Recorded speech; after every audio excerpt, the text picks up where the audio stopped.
예수님의 부활이 나의 부활이 되는 줄 믿습니다. 이 부활의 신앙을 가지고 삶을 살아가는 귀한 성도 여러분이 다 되기를 주님의 이름으로 축복합니다. 일주일 동안 여러분들 특별 새벽 기도회에 많이들 나오셔서 함께 은혜 받았습니다. 십자가의 놀라우신 능력과 힘과 사랑과 용서와 능력을 우리가 분명히 깨달은 줄 믿습니다.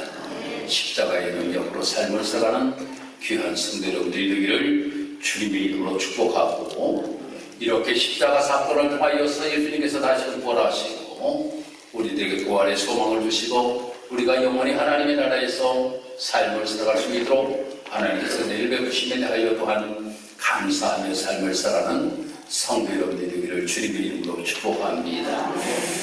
오늘 새벽에도 우리가 말씀을 함께 나누었습니다만, 예수님을 정말로 사랑하는 사람들이 있었어요. 그 예수님을 사랑하는 사람들이 예수님이 십자가에 못 박혀 돌아가시고 난 다음에 무덤에 계시는 그 모습이 너무나도 안타까운 거예요. 정말 나에게 너무나도 큰 상을 베풀어 주셨는데, 7 귀신이 걸려가지고 꼼짝하지 못하고 귀신에 따라 삶을 살아가던 나의 모습이었는데, 그 예수님께서 모든 귀신을 다 내어 쫓아주시고 내가 이제 새로운 삶을 살아가게 되었는데, 예수님께서 십자가에 못 박혀 돌아가시고 난 다음 예수님 무덤에 계시니 어떡하든지 무덤에 계시는 그 예수님을 만나봐야 되겠다라고 하는 마음이 여인들에게 있었습니다. 그래서 세 여인이 우리 무덤에 가자. 무덤에 가서 우리 예수님의 시체에 향품을 발라드리자. 그 향품이라고 하는 것은 무엇인가 하면 시체가 썩지 아니하도록 발라주는 것, 이것이 바로 향품인데, 이 예수님 향품을 우리가 발라주자. 그리하여서 막달라 마리아와 야고보의 어머니와 살로메라고 하는 이러한 여인이 예수님께로 갑니다. 그 예수님께 갔더니 그 예수님을 만나기 위하여서는 큰 돌을 입구에서 굴려야 될 텐데 이 돌을 누가 굴려줄까? 라고 하는 걱정을 하면서 그곳에 갔는데, 가고 갔더니 그 돌이 불려져 그 무덤 속을 들어갈 수 있도록 만들어 놓았던 겁니다. 그런데 들어가 보니 예수님은 계시지 아니하고 한 청년이 이야기를 하는 겁니다. 뭐라고 이야기하는가 하면, 예수님은 이 땅에서 사실 때에 너희들에게 말씀하신 대로 예수님은 부활하셨다 라고 하는 것에 관하여서 이야기를 합니다. 처음에는 저들이 어찌 믿을 수가 있겠습니까? 죽은 사람이 다시금 살아났다라고 하는 이야기를 들었는데 어떻게 믿을 수가 있었어요? 어떻게 믿을 수가 있겠습니까? 의심하는 마음이 그들의 마음속에 가득했겠지요. 그런데 보니까 예수님이 계시지를 아니하는 거예요. 그리고 그 청년이 예수님이 살아나셨다고 하는 이야기를 하니까 이 여인들이 저 주변에 예수님이 죽음으로 인하여서 슬퍼하는 사람들에게 가가지고 이야기를 합니다. 예수님이 부활하셨대. 예수님이 부활하셨대. 라고 이렇게 이야기하니까 오늘 11절의 말씀을 우리가 보니까 이렇게 말씀이 기록되고 있습니다. 그들은 예수께서 살아나셨다는 것과 마리아에게 보이셨다는 것을 듣고도 믿지 아니하니라 라고 말씀이 기록되고 있어요. 혹 여러분들에게 죽었던 사람이 살아났다라고 이야기를 하면 믿으시겠습니까? 죽었던 사람이 살아났다라고 이야기를 하면 믿어지겠냐고요. 지금 많은 사람들이 예수님이 십자가에 못 박혀 돌아가신 것들을 다 보았다라고 하는 거예요. 그래서 운명하신 다음에 무덤 속에 넣은 것도 보았다라고 하는 거예요. 그런데 이 예수님이 살아나셨다라고 하는 이야기를 들으니 믿을 수가 없었겠지요. 또 12절과 13절에 가서 말씀을 읽어보면 그 후에 저희 두 사람이 걸어서 시골로 갈 때에 예수께서 다른 모양으로 나타나시니 두 사람이 가서 남은 제자들에게 고하였을 때 역시 믿지 아니하니라 라고 말씀을 드리고 있어요. 아니 예수님께서 십자가에 못 박혀 돌아가셨다라고 하는 이러한 이야기를 듣고 엠마오로 향하던 예수님의 두 제자가 있었지요. 그들에게 예수님이 나타나셔서 예수님이 부활하셨다라고 하는 것을 이야기합니다. 전혀 그들이 믿지를 못하였어요. 나중에 그들이 예수님께서 말씀하실 때 우리의 마음이 뜨거워지지 아니하였느냐 라고 이렇게 이야기하면서 예수 만난 것에 관하여서 그들이 가가지고 또 이야기를 합니다. 그런데 그 예수를 만난 이야기를 들려주게도 믿지를 아니하였다라고 하는 겁니다. 14절에 가서 말씀을 읽어보면 그 후에 11제자가 음식 먹을 때에 예수께서 그들에게 나타나사 그들의 믿음 없는 것과 마음이 완악한 것을 꾸짖으시니 이는 자기가 살아난 것을 본 자들의 말을 믿지 아니함일러라 라고 말씀이 기록되고 있어요. 예수님께서 11제자를 만나서 그들에게 이야기를 하는데 그들도 예수님 부활하셨다라고 하는 것에 관하여서 믿지를 못하였다라고 하는 겁니다. 사랑하는 성도님은 우리가 말씀을 읽어보면 처음에 예수님 부활하셨다라고 하는 이러한 것에 관하여서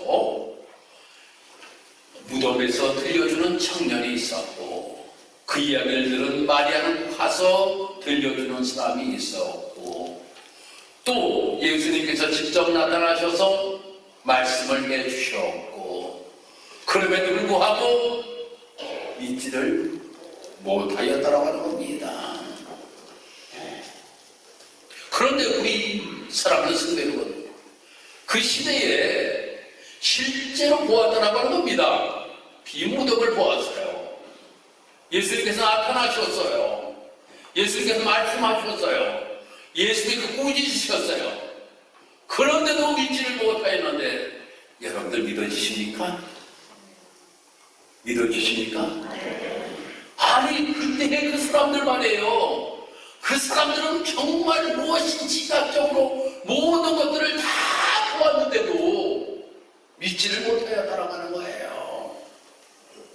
그런데 정말 우리가 이 예수님의 부활을 믿고 삶을 살아가느냐, 나를 다시 한번 이 부활 절기를 맞이하여 뒤돌아볼 수 있는 우리의 모습이 되기를 주의 이름으로 축복합니다.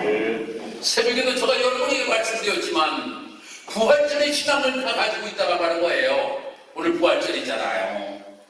부활절이니까 1년에 한 번씩 이 부활절기 참으로 말입니다. 이 부활절기는 말입니다. 세계적으로 엄청나게 크게 이 절기들을 다 지키고 있습니다. 보니까 미국에서도 우리 아현이가 부활절 달걀 줍기를 하고 있더라고요. 부활절 맞이해서 도서관에서 말입니다.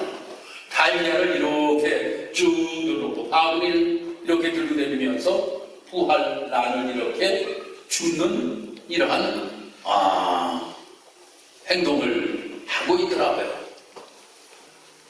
부활절 때문에 많은 사람들이 부활절기 믿는다는 말이에요. 그런데 부활절기의 신앙은 있는데 부활의 신앙은 없다는 하는 거예요.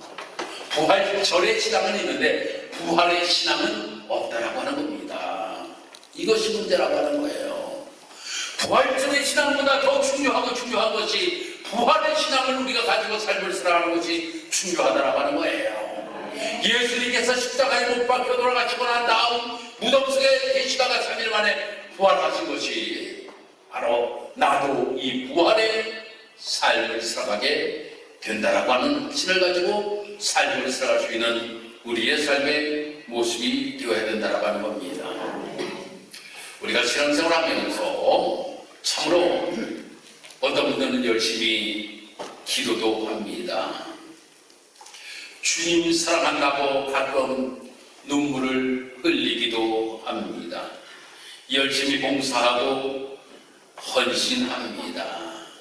사랑도 있어요. 그런데 정말 중요한 것 한 가지를 잃어버리고 신앙생활할 때가 많이 있더라고 하는 겁니다. 그것이 믿음입니다. 믿음. 이 믿음을 잃어버리고 신앙생활할 때가 참으로 많이 있다라고 하는 겁니다. 사랑하는 성도 여러분, 우리는 이 부활의 신앙을 회복할 수 있는 우리 사랑하는 성도 여러분들이 되기를 주님의 이름으로 축복합니다. 이렇게 예수님께서 이러한 많은 사람들에게 예수님께서 부활하셨다라고 하는 것에 관하여서 말씀을 주신 다음에 청년이 이야기하기를 뭐라고 이야기하는가 하면 갈릴리로 가라 라고 말씀하십니다. 갈릴리로 가라. 예수님께서 먼저 갈릴리로 가셨다라고 하는 거예요. 그러니 너희들도 갈릴리로 가면 부활하신 예수님을 만날 것이다 라고 이렇게 이야기를 합니다. 갈릴리라고 하는 것은 어떤 곳입니까? 예수님께서 사역하시던 곳이지요. 제자들을 양육시키고 어떠한 기적적인 일들을 많이 나타내 보이셨던 곳이 갈릴리 아닙니까? 그곳으로 예수님이 가셨다라고 하는 거예요. 그 예수님께서 갈릴리로 가신 이유가 분명히 있기에 그 갈릴리로 예수님께서는 가셨다라고 하는 거지요. 그 갈릴리로 가서 그가 함께 하던 예수님의 제자들을 만나시기 위함입니다. 그런데 만나기로 한 것만으로 모든 것들이 끝나는 것이 아니라 그곳에서 분명한 사명을 그들에게 맡겨주시기 위하여서 예수님께서는 갈릴리로 가셨다라고 하는 거예요. 우리가 성경을 읽어보면 마태복음, 마가복음, 누가복음, 요한복음 우리가 이렇게 이 네 권의 성경을 사복음서라고 이렇게 이야기를 합니다. 사복음서. 그런데 마태복음, 마가복음, 누가복음 이 세 성경을 가리켜서 공관복음이다 라고 이렇게 이야기를 합니다. 공관복음은 보는 관점이 같다라고 하는 거예요. 그런데 여러분들 성경을 읽어보면 이 마태, 마가, 누가복음에서는 아주 중요한 얘기가 거의 비슷하게 다 기록이 되고 있습니다. 그런데 요한복음에는 그렇지 아니한 것들도 있어요. 새벽에도 제가 여러분에게 말씀을 드렸습니다만 이 공관복음은 주제별로 성경이 기록되었다라고 하는 거예요. 그런데 요한복음은 시간적으로 기록이 되었다라고 하는 거예요. 시간적으로. 그래서 여러분들이 여행을 혹시 가시면 말입니다. 이렇게 일기를 쓰시는 분들도 계셔요. 일기를 쓰는데 아주 나에게 감동이 되었던 것을 제일 먼저 기록하는 분들도 계셔요. 내가 어딜 갔는데 너무나도 나에게 감동적이었어. 너무나도 멋있었어. 최고야. 이렇게 기록을 하는 분들이 있는가 하면 어떤 분들은 시간별로 몇 월 며칠 내가 어디에서 무엇을 하였고 어떻게 무엇을 보았다라고 이렇게 기록하고 있더라고요. 바로 마태, 마가, 누가 공관복음에서는 주제별로 이렇게 성경이 기록되었다라고 하면 요한복음은 시간적으로 성경이 기록되었다라고 하는 겁니다. 그런데 중요한 것은 말입니다. 성경을 여러분들 읽다 보면 아주 빼먹지 아니한 것이 한 가지 귀한 것이 있는데 예수님의 부활입니다. 이 예수님의 부활에 관하여서는 하나도 빼먹은 게 없다라고 하는 거예요. 마태복음에도 부활, 마가복음에도 부활, 누가복음에도 부활, 요한복음에도 부활, 이 부활이 다 기록되고 있다라고 하는 겁니다. 그런데 말입니다, 이 부활하신 주님이 또한 누구를 만나시는 장면에 관하여서도 말씀이 기록되고 있는데, 만나서 부탁하는 내용이 또한 말씀이 다 이 사복음서에 기록되고 있다라고 하는 거예요. 그래서 지금 주제가 무엇인지 아십니까? 가라고 하는 거예요. 가라 라고 하는 거예요. 가라. 아니, 어디를 가라는 거예요? 집으로 가라는 거예요? 아니, 어디로 가라는 거예요? 말씀을 우리가 읽어보면 예수님께서는 그들에게 이야기하기를 뭐라고 말씀하시는가 하면, 마태복음 28장 말씀을 읽어보면 가서 모든 족속으로 제자를 삼으라 라고 이렇게 예수님께서 말씀을 하십니다. 마가복음 16장 15절에 가서 말씀 보면 너희들은 온 천하의 복음을 전하기 위하여 가라. 온 천하에 너희들이 복음을 전하기 위하여서 가라 라고 말씀하고 있어요. 누가복음에서는 24장의 말씀에서 너희는 이 모든 일의 증인이 되기 위하여 가라 라고 말씀하고 있다라고 하는 거예요. 증인의 삶을 살아가기 위하여 너희들은 가야 된다라고 하는 거예요. 요한복음에서 21장의 말씀에 내 양을 치라, 내 양을 먹이라 라고 말씀하시면서 너희들은 내 양을 먹이기 위하여서, 너는 내 양을 지키기 위하여서 가라 라고 말씀하시는 거예요. 가라 말씀하는 거예요. 여러분, 우리를 향하여서도 이 부활의 주님이 뭐라고 말씀하실까요? 이 부활의 주님이 우리가 증인의 삶을 살아가기를 원하시고 계신다라고 하는 거예요. 가서 너희들이 부활의 주님을 증거하라 라고 하는 겁니다. 너희들이 가서 제자 삼으라 라고 말씀하고 있는 겁니다. 너희들이 가서 양무들을 치고 양무들을 먹이며 삶을 살아가라 라고 이렇게 말씀하고 계신다라고 하는 거예요. 이것이 우리에게 주시는 사명이요, 이것이 부활하신 주님께서 갈릴리로 가셔서 예수님의 제자들을 만나시고 주셨던 사명이라고 하는 겁니다. 오늘도 우리가 찬양을 불렀잖아요. 가서 제자 삼으라, 가서 제자 삼으라.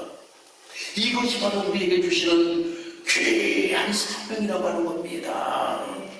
그래서 나만 예수님 만났어요. 그 예수님 만난 것으로 황홀해하면서 예수님 만나서 너무 좋아, 예수님 만나서 너무 좋아, 여기에 머물러 있으라고 예수님은 절대 우리에게 말씀하지 아니하셨다라고 하는 겁니다. 예수님 만나서 너무 좋아, 그 예수님 만나서 너무 좋을 때 주님께서 나를 향하여 말씀하시기를 그 좋은 곳을 가서 전해. 할렐루야. 그 좋은 곳을 가서 전해 라고 이렇게 우리에게 말씀해 주고 있다라고 하는 겁니다. 그런데 말입니다, 이 주님의 삶을 살아가기 위하여서는 우리가 어떻게 해야지만 이 주님의 삶을 살아갈 수 있는가 라고 하는 것이 너무나도 중요하다고 하는 거예요. 예수님의 제자들이 예수님 만났잖아요. 예수님의 제자들 예수님 만나고 난 다음에 바로 증인 되었습니까? 아니에요. 저들이 증인의 삶을 살아가지를 못하였어요. 예수님을 만났음에도 불구하고 부활하신 예수님께서 도마에게 나타나서 정말로 손을 만져보라고, 옆구리를 만져보라고 예수님께서 말씀하셨는데도 불구하고 그들은 대번에 그들이 나아가 증인의 삶을 살아가지 못하였다고 하는 겁니다. 언제 그들이 증인의 삶을 살아가는가 하면 바로 오순절날 마가의 다락방에서 성령 체험 이후에 그들이 나가 증인의 삶을 살았던 것을 우리는 기억합니다. 그러면 우리에게 꼭 필요한 것이 있겠지요. 예수를 만났어요. 그 예수를 만난 다음에 우리 사랑하는 성도 여러분들이 성령의 충만한 삶을 살아갈 때에 내가 나아가 주민의 삶을 살아갈 수가 있다라고 하는 겁니다. 내 힘과 내 이름으로 그 좋은 예수님을 증거하며 삶을 살아가는 것이 아니라 정말 나에게 성령의 역사가 나의 삶 속에 임하게 될 때 우리는 나아가 증인의 아름다운 모습을 가지고 삶을 살아갈 수가 있게 된다라고 하는 겁니다. 사랑하는 성도 여러분, 부활절을 맞이하였습니다. 이 부활절을 맞이하여서 우리 사랑하는 성도 여러분들이 이 땅에서 우리가 삶을 살아가면서 내가 부활절의 신앙이 아니라 부활의 신앙을 회복할 수 있는 우리 사랑하는 성도 여러분들의 되시기를 주의 이름으로 축복합니다. 또한 이 땅에서 삶을 살아가면서 예수님께서 우리에게 주시는 사명이 무엇인지 우리가 분명히 깨닫고 삶을 살아갈 수 있는 우리의 모습이 되어야 될 줄 믿습니다. 가서 제자 삼으라. 가서 증인 되어라. 가서 내 양을 먹이라. 내 양을 쉬라. 라고 우리에게 분명하게 우리에게 말씀하고 계신다라고 하는 것을 우리는 기억하시고 이 부활의 신앙이 회복됨으로 인하여 증인의 아름다운 삶을 살아갈 수 있는 저와 우리 사랑하는 모든 성도 여러분의 아들들을 주님의 이름으로 축복합니다. 기도드리겠습니다. 할렐루야. 하나님 은혜와 사랑을 감사합니다.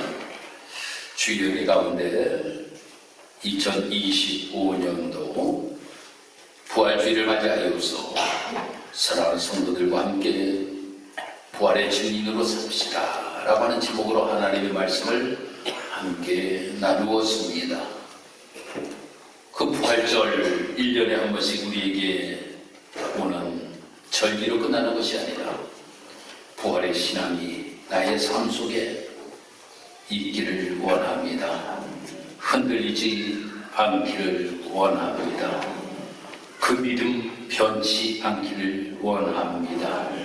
그러므로 말미암아 우리를 예비하러 가신 그 주님의 자리에 나도 언젠가는 하게 된다라고 하는 이 확고한 믿음의 신앙을 가지고 열심을 다하여서 주님께서 나에게 부담하신 사명 따라 증인의 아름다운 길을 걸어가며 삶을 살아갈 수 있는 우리 사랑하는 모든 성도들 다 되게 도와주옵소서.